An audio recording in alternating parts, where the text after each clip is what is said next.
Human trafficking, you may not know it, but it is a real problem here in the basin. Jason Freund spoke with 4 survivors who are sharing their stories and raising awareness of this often underlooked problem.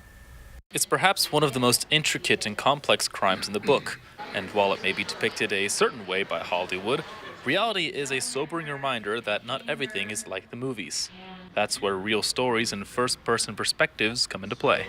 Really trying to have survivor leaders tell real stories and really understand the multi-level complex trauma that embraces this horrific crime, and how do we move through it. But I think hearing from them directly really will impact the community of what do we do next.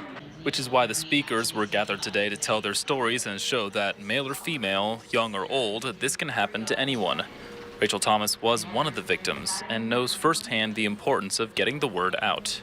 It's important to be able to put a face on human trafficking so that it's not a news article, it's not someone we think of as them over there. My story in particular really impresses upon people that it can be their daughter also. I'm from a good home and I was a college student, and so even parents that are doing a wonderful job, they still need to be aware that human trafficking, they're not immune to it. According to Reflection Ministries, the host of today's event, Texas is ranked number 2 in the nation for trafficking, while the Permian Basin is the number 5 region in the country for trafficking. And the signs aren't always right out there in the open for people to see. Unfortunately, there's interfamilial, which is where, parents are selling children, and that's always going to be behind closed doors. And then there's, of course, what we consider like street-based prostitution, which oftentimes is human trafficking. And when we're talking about like just in a grocery store or just around town, sometimes unequal power dynamics. And that's the main goal of hearing the speaker's story, that victims know that they are heard and not alone, while finding new ways to tackle the problem.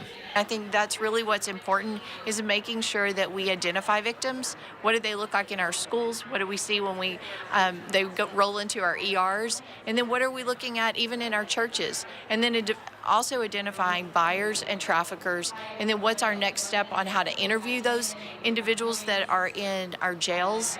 And then how do we provide resources for healing? In Midland, I'm Jason Freund, News West 9.